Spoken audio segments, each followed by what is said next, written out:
The pearls of the mind are valuable and must be seriously safeguarded from the careless and the unconcerned. But to those who value truths explored, come, think with me.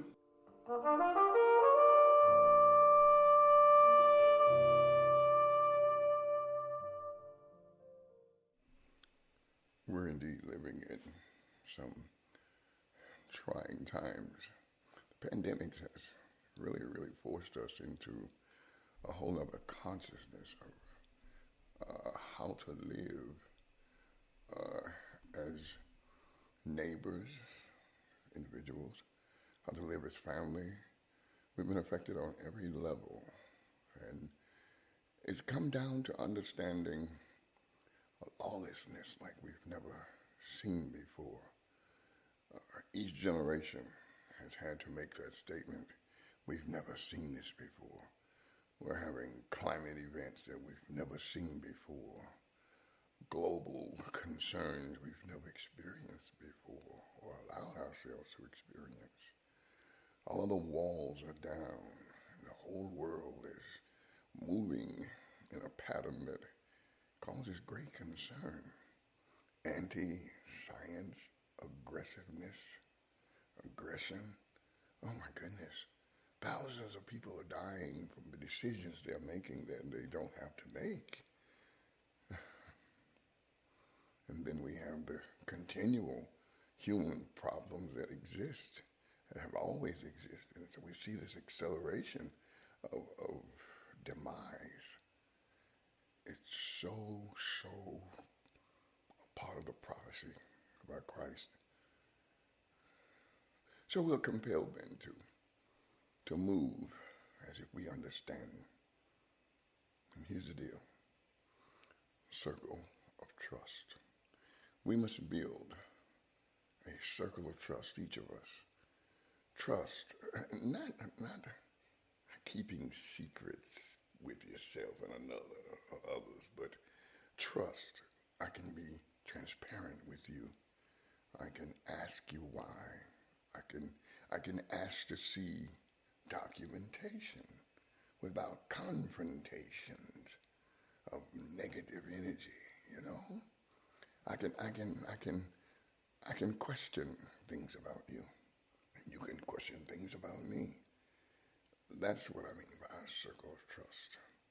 So that we're not given to just assuming because I know your character or I think I know your character, you know, that I don't have to ask or be concerned about what could be happening that could be triangulating me into realities that I don't know about.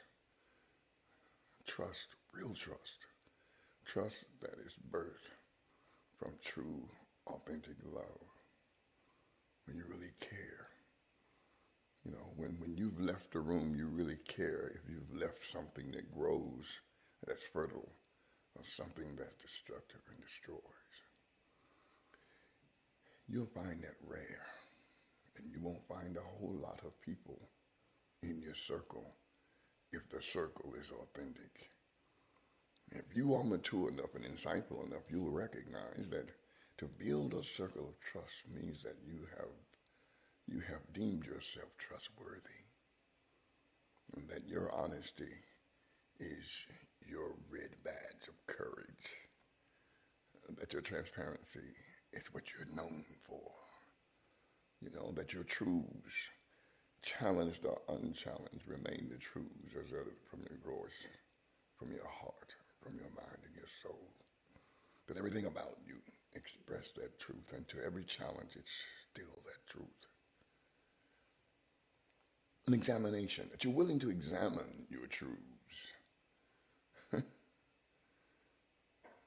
Circle of truth, circle of trust, circle of love. It's all the same thing. I would love to tell you that you could find that in the body of Christ.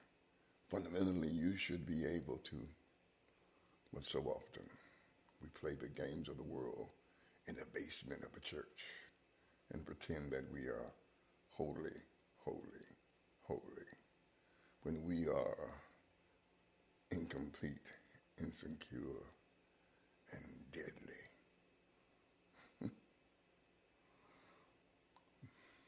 The treasures of the mind are like precious pearls. The sentiments of the heart are so immeasurable that we have to make sure that when we lend them to someone, when we share them with someone, that is not like Jesus declared, casting our pearls before swine. For swine have no need of pearls to trample them on the feet, and then they maul you, he says, because it's the flesh eaters that are after you. Be certain that you understand where you're placing all that you value. Circle of trust. That means that it's not broken. There's no brokenness in it. And you know, the thing about love, and I want you to get this now, the thing about loving someone and trusting someone is there will always be occasion for doubt, but always giving the benefit of the doubt to the bond of love and trust. That's what makes it love and trust. And love will cover a multitude of faults. Having faults does not mean you're not trustworthy. Having fault without commitment to having trust means you're not trustworthy. The circle of trust. It's been given to us as a suggestion of how to handle social distancing issues and how to handle mitigation with this virus taking various variant forms and moving against us, that we need to have a confidence in a circle of trust, a confidence that comes from knowing the participants in your little bubble, your circle of trust. You know, but that's the way you should have been living, the way we should have been living anyway. Vulnerability is a serious matter and should be placed in the hands of those you trust and that have proven they're trustworthy, and you have proven you're trustworthy. It is not a release to go looking for people you can trust, because the person that seeks after someone they can trust is least likely to be trustworthy. The issue of trust emerges out of a bond of love, a love that is freely given, freely understood and shared.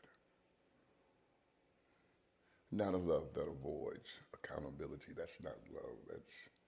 That's something pathological at best.